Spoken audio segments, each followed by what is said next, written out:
From the Boston Globe, this is Love Letters. It's me, Meredith, with a sexy laryngitis voice this week. Please enjoy it while it lasts. So, I have always been ashamed that I'm not a bigger patron of drag, as in drag shows featuring drag queens. Back in the day, my friend Jen, who loves drag, would take me to this tiny place in Boston called Jacques, and I'd be so uncomfortable. I loved the spirit of drag, what it stood for, but I'd be so tense during the actual entertainment, and I couldn't figure it out.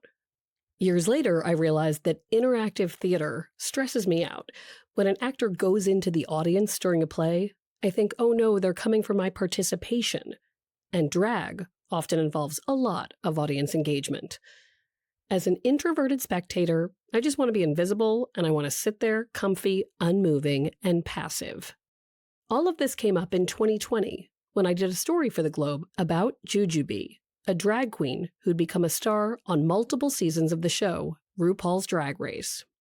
I admitted to Jujubee that I hadn't seen a lot of live drag because I'm an audience member who wants to blend into the wall. What shocked me was that Jujubee understood.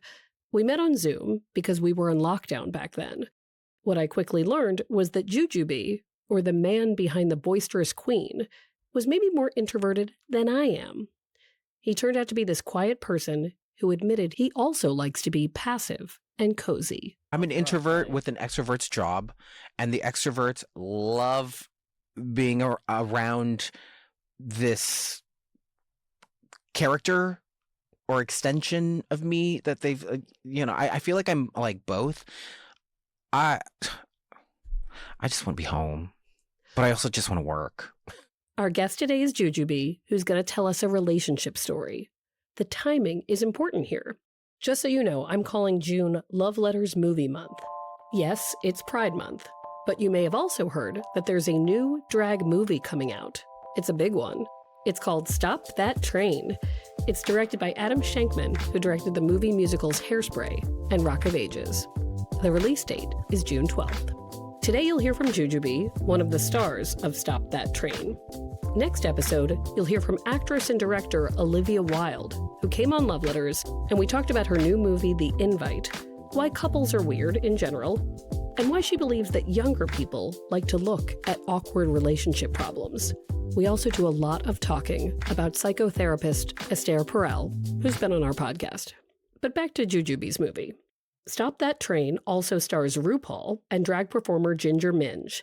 It's about two train attendants, like flight attendants, who are on a train threatened by a stormaganza. Madam President, there's a Glamazonian Express headed directly into a massive storm. It's a stormaganza. In this movie, RuPaul plays the President of the United States. You just got a presidential address, and it's 1600 out of my way, bitch boulevard. Jujubee has some memorable lines in this one.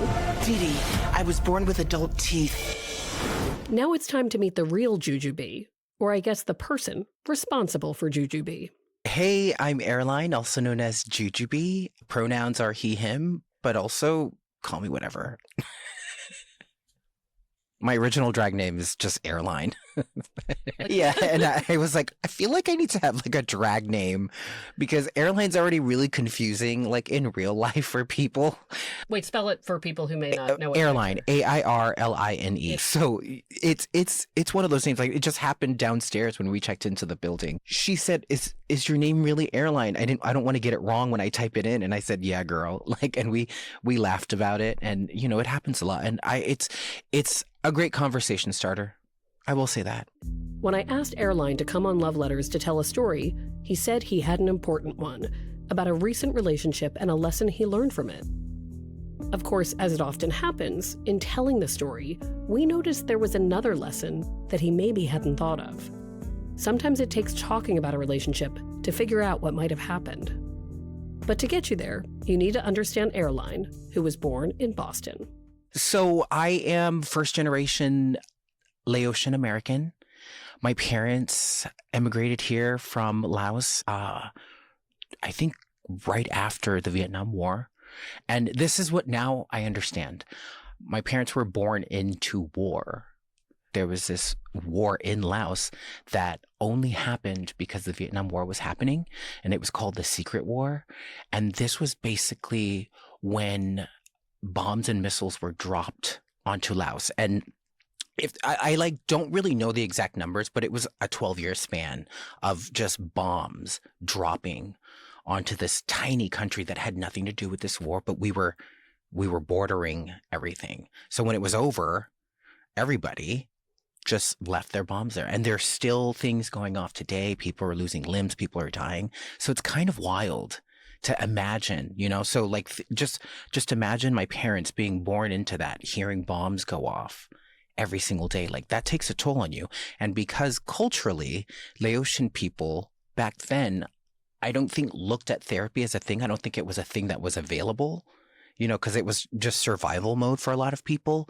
So all the issues that were building up mentally stays, and you don't have anybody to talk to. So, you know, in the US, there's a language barrier. And then I always played translator for my parents. I learned Laotian and English at the same time. So it was a nice little juggle, and it built a lot of character for me. And you know, like a little gay kid as well. So there was that. Airline's family moves from Massachusetts to Fresno, California when he's about 5. He goes to school there and finds the performing arts pretty quickly. Airline is a teen when his dad is diagnosed with lung cancer. This changes everything for the family. It was an early dismissal day, but I stayed because we had rehearsal for a musical that we were doing. We were doing The Wiz, and I was The Wiz, and my teacher asked me to go outside and rollerblade and roller skate because she wanted that effect on stage. She wanted me to roller skate on stage, and I was like, girl, I got this. While I was outside roller skating, my teacher runs in, and I just knew. You know, because Dad was in hospice. He was at home. And I just knew by the way that she was walking in. And she told me. And I took my roller skates off. And this man named John, I remember him. His name was John, drove me home. I think he was a custodian. He worked for the school. He drove me home. And then it starts raining. And I just started crying because I knew, even though my teacher didn't tell me, I just knew. And, you know, he dropped me off and he gave me a hug, and I never saw him again.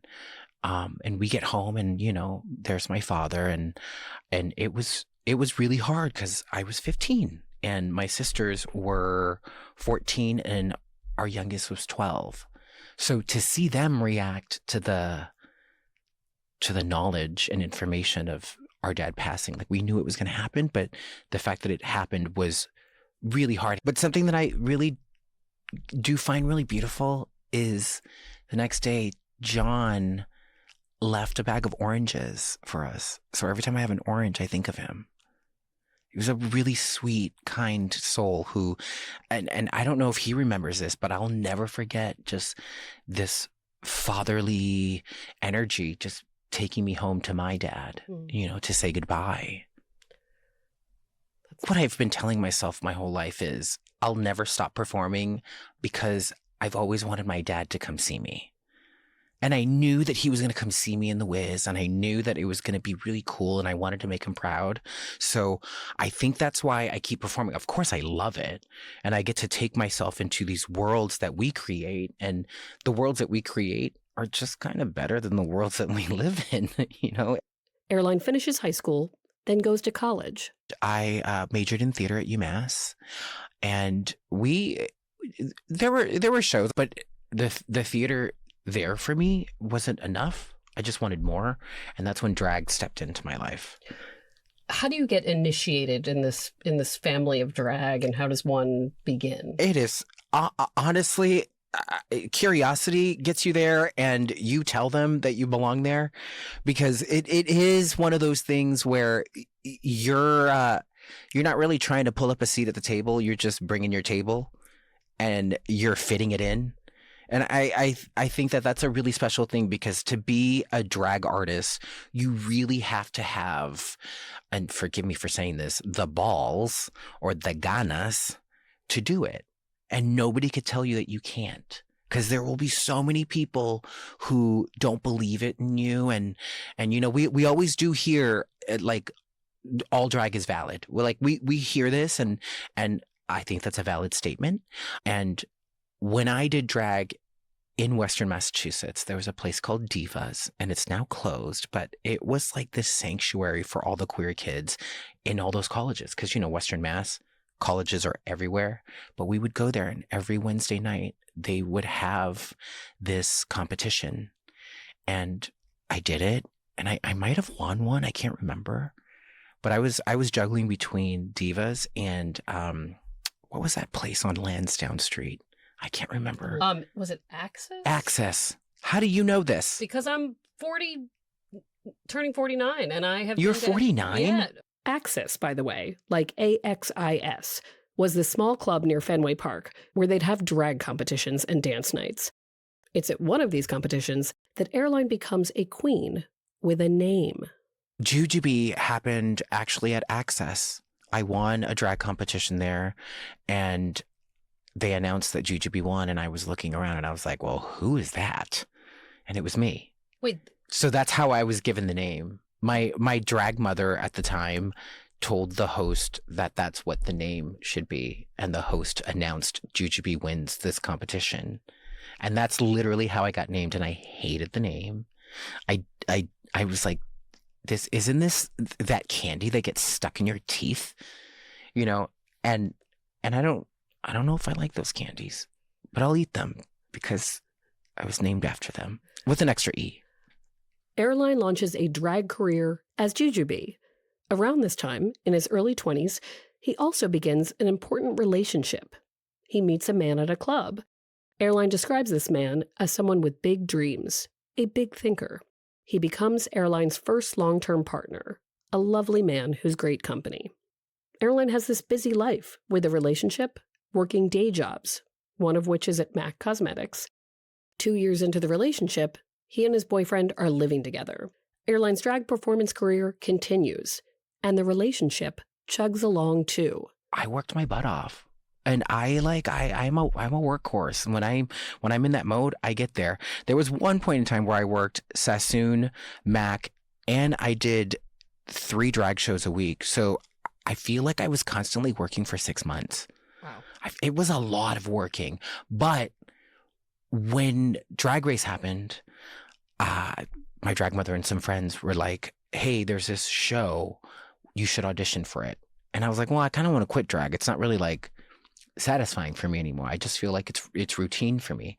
I auditioned, and then I got this call on my 25th birthday, and that changed my life again. So that was the happy chapter for me. The call was to audition for RuPaul's Drag Race. Jujubee was a season 2 contestant and a fan favorite. I'm Jujubee. I love long walks on the beach, big and fried chicken. Jujubee winds up appearing on the show multiple times, on Drag Race All-Stars, on its global season. It's in 2017 that Airline changes his relationship status. He'd been with his partner for 13 years at that point, but he starts to admit to himself, wait, this is just fine, but I'm actually not that into the relationship. It's just happening, and I'm passively just moving through it. At one point in our relationship, we were really in love, and that was great. But I think it ran its course, and I waited around for a decade to see if I could fix it or change it. I felt comfortable, but sometimes being comfortable is just kind of not it. We were both so comfortable with just being in the relationship. And yeah, that 13 years, I finally said, I think we're good. I think we're done. I think we learned from each other, and I think we need to move on. I wasn't challenged anymore, and I felt like we just kind of grew apart, and I had to pick a focus, and work is my biggest focus. I'm like married to my job. And then it just didn't work. So I ended that relationship in 2017. I want to make a note here. That was a 13-year relationship, 10 years of which Airline was just in it, but not that engaged with it. Airline has a nice break from relationships, living as a single person, performing as Jujubee all over. But then, in 2020, when lockdown closes most activities, Airline has a bit more time to meet a new man, who we'll call Brian. He meets him on an app. Meeting Brian, it was kind of like fall of 2020. And you know how the world was right then. And I was in, I think, the best headspace and the best spiritual and emotional plane that I've ever been in my life. And I fell for him. What happens next? What does Airline learn about himself in this relationship? More when we come back. We're back. Airline has had a 13-year relationship that felt like it lasted too long. Then he's had single time, and now he's met Brian. I was at this point 3 years sober, and I was collecting whatever I learned. I managed to bring myself to a place where I was ready to date again. And this relationship with Brian was really special to me because it was in lockdown. And we couldn't do anything where we couldn't pay attention to each other. Like, a lot of our dates were hiking. We would go. Is it the White Mountains in New Hampshire? Yep. Okay, we would go to the White Mountains in New Hampshire. I think there's a mountain called Mount Cardigan. Is that a place? Sounds right. We'll figure it out. It sounds very Taylor Swift, right? Mount Cardigan. My Mount Cardigan. Correct, Mount Cardigan. Right. They have such a good time together. And Airline is smitten. So Brian's super tall, dark hair, Greek Italian. What a mixture. So smart. And a mama's boy. His humor was the thing that really grabbed me. We laughed about the same things. We were shady about the same things. You know, I would find myself gossiping with my boyfriend about things that had nothing to do with us, and then we would laugh about it and then get over it. So that's what really attracted me to him, and he brought the adventurous side out of me, because I'm like a homebody. I know I get to travel a lot, but when I'm home, I want to be home. We would go on these long walks, like in the Commons, and we would just do things. And I never did that in my past relationship, so this was so different for me. But then life opens up again. Their jobs take them to different places. Brian moves to New York 4 months after lockdown is over, but they decide this doesn't have to mean the end of the relationship. We decided to keep the relationship. We did have that chat, because we were like 4 or 5 months in, and I was like, hey, I would still like to try this if you would. And I think we worked for a while. We would text every day, we would chat and we would catch up and do all that. But I think we saw each other about once a month. The longest span they get to see each other a lot is when Airline is in New York for a show called Drag the Musical. Suddenly they get a nice stretch where it's not long distance. And we spent almost every night together, so it was great. But that's only temporary. And we were always so present together, but the distance was really hard, and we both got really busy. Because, life did happen again for us. It wasn't stagnant anymore. Like, we weren't trying to build little happy stories together because we couldn't. They decide we'll stay together, but in an open way, where if they meet someone else, that's okay. It was a distance thing, and I am a lucky person because I get to work drag and get paid for it, and he's in New York, and it's a really busy place, and I know he's probably passed by his future man like 12 times, and that doesn't hurt me though. Like, I always said, if he meets somebody and there's a connection, I'm not going to hold you from that, because this is your life too. Like, I can't make somebody love me the way that I want them to love me. I can only accept how it is right here and right now. And I don't know, it's crazy for me to even admit that. It's actually during that time that Airline is in New York that he messes up big time with Brian. It's the fall of 2024, and Brian is having a birthday. It was, an off-Broadway during that week in November.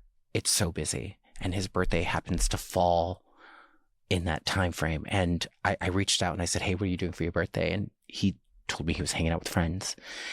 So I took that as, oh, you have plans. Airline does not do anything for Brian's birthday, assuming Brian already has great stuff to do. But Brian is pissed off. He had hoped Airline would do something. Okay. I wish I investigated more, because then it turned into, you forgot my birthday. And I totally, I was like, oh my gosh, I'm so sorry. So I apologized about that. But the birthday is a bellwether. That's what I'll call it. They date for a whole nother year. And Airline, trying to keep everybody happy, trying to maintain a status quo, balances drag with seeing Brian when he can. Then suddenly, it's the fall of 2025. Brian's birthday all over again. Airline, as Jujubee, had just finished filming the movie, Stop That Train, and was in Los Angeles on another project, Drag House Rules, on Out TV.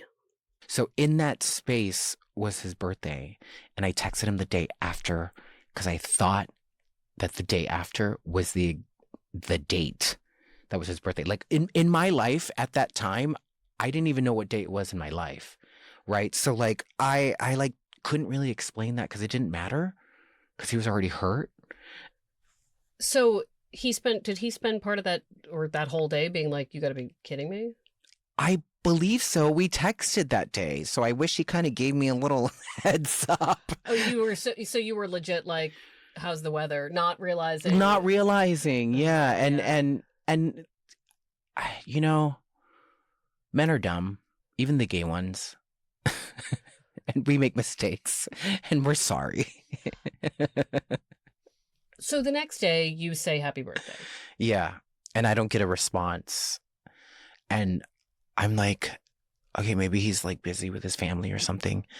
And then I text him again and again and again. And then he tells me he loves me. And he explains that I forgot his birthday and it really hurt his feelings. And that he's done with us. And I sat in that space, and I sat really quietly, because I've never been fired from a job, but now I'm being broken up with. All because I'm an idiot man. You were 24 hours late on that birthday. I know. 24 hours late. You present a very calm conversation of like, this hurt my feelings, we're over. But like, was it calm? And was it one conversation? It was one conversation. It was very calm. If this had been happening to you, do you feel like you would have been like, nah? No, I probably would think, oh my gosh, it's my birthday and you don't care. And I can only try to imagine what he felt. I know that he was hurt, and I feel terrible about it. And it sucks, because I feel like our breakup was going to happen eventually. I imagine that our relationship had already run its course, and we learned from each other, and it's okay to break up. It's totally okay. But I'm sad that there needed to be a villain in this story. Like, I don't think every breakup needs to have that. This is where I'll say that when Airline said he'd come on the podcast to tell a relationship story, he said, I'm going to explain how I learned how I need to be present. He said this relationship with Brian taught him to pay more attention to things like birthdays, to not be an idiot man, as he puts it. But Jasmine, our producer, noticed something I think might be the bigger lesson. It's kind of funny that the movie is called Stop That Train, when some of our conversation is like not knowing when to stop, or like just kind of staying on something until it becomes dangerous. Jasmine was like, wow, it's kind of like the movie. You get in these relationships and you can't stop that train. Jasmine for the win. It became clear that yes, Airline could use a lesson or two in partner maintenance. We do not forget birthdays. We pay attention to the needs of the person we love. But if you remember, Airline sat in a relationship for 13 years, 10 of which felt extraneous to him. He remained in that situation because he felt comfortable. Then with Brian, he let it go on after it stopped being what it was. There was a point during long distance when Airline did start to realize, okay, this is not the beautiful thing we started with anymore. Committed or not, we're sort of meandering. We're basically just chugging along. It felt like our friendship was so strong and even much stronger than our romantic parts because we could never really see each other to connect romantically as much as we could if we lived in the same city. And that's just for me. I'm sure other people can work out on their own relationships, but like my personal relationship with Brian felt like it did run its course. And I just feel bad that I hurt his feelings. I do think that with the 5 years that we spent together, and I think that our lives just going in different directions, I think that did it. And obviously, like, we don't share anything together. Like, there was no, like, child or pet or plant. Or, I bought my house, he bought his in 2 different states. So, like, there was never a version where we were ever going to move in together. Like, we never had that conversation. So I always felt like our lives were separate, and then when we were together, we were together. So I wish I could find the little pockets in our relationship that maybe I could see could be the cause of an ending. But it was me. So I was the problem. Airline is being tough on himself here, I think. He says he was the problem, but it sounds to me like no one initiated a conversation about whether the relationship should continue if things were fine, but not flourishing. They could have kept chugging along forever, I guess. To be fair to both Airline and Brian, it's hard to know when something's over, when things are more casual and long distance. And maybe that's a lesson too, that sometimes when relationships are blurry in their intentions, a mistake like a missed birthday can make it way easier for someone to make a final decision about what's next.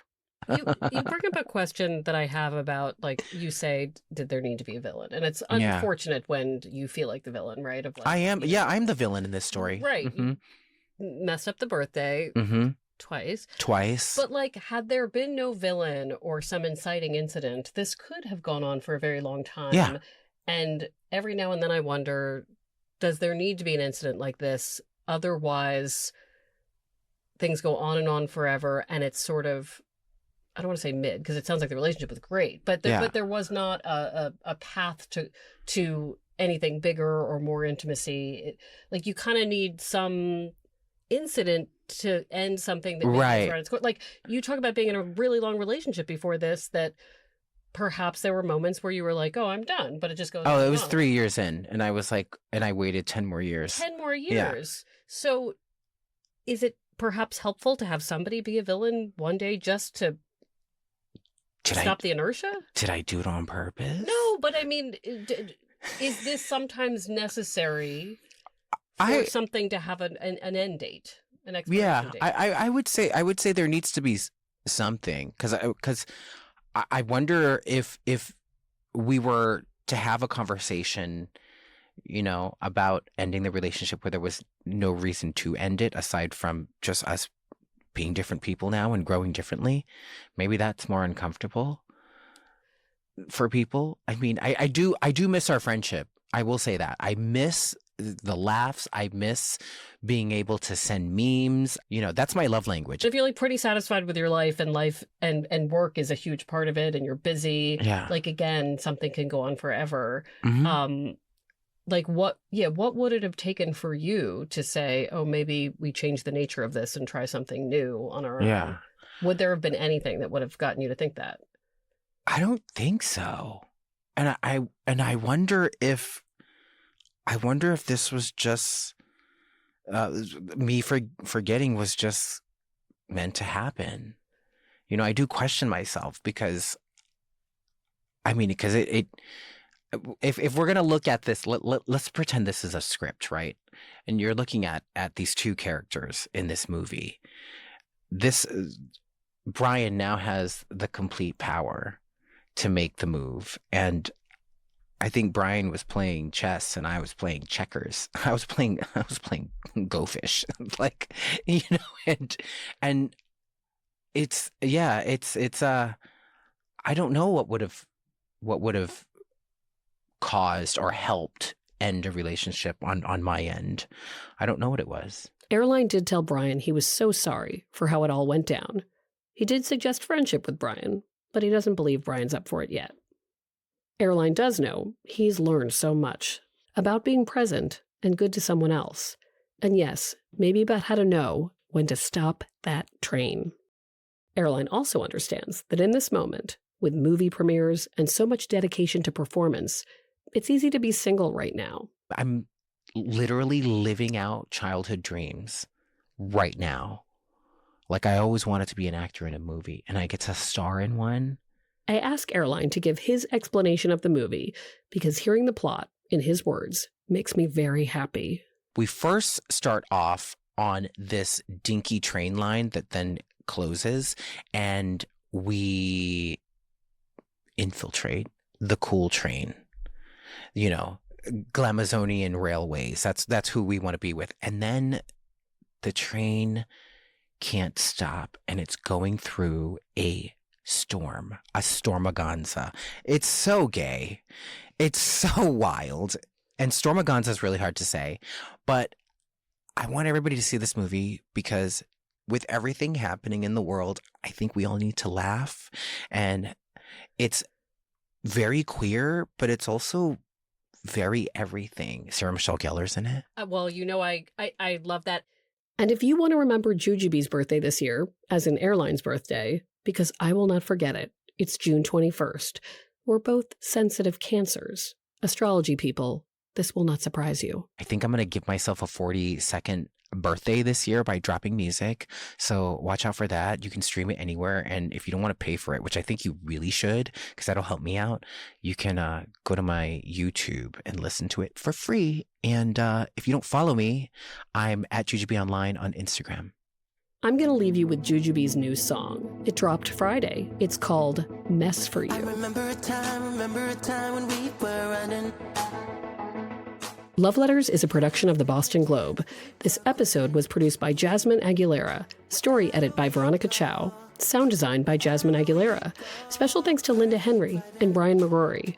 Remember, Love Letters is also an advice column. Send any question about dating, divorce, marriage, singlehood, whatever, to loveletters@boston.com. When you send a question, you help other people wondering the same thing. And if you like the show, please leave us a review on Spotify, Apple, or wherever you listen. Perfect vibing. I'm a mess for you. RuPaul plays the president, which I love. But here, let me give you some tea. Until the last day of filming, when RuPaul comes into scene, and then Adam Shankman, the director, says, "Okay, Madam President," I look over and I said, "She's like the president of the United States?" And then he's like, "Yeah." And I was like, "I thought she was the president of the train company this whole time." And Ginger looks at me and she's like, "You're so pretty." I was like, I read the script like 3 times and didn't realize that she was the president of the United States. I'm Meredith Goldstein. Thanks for listening.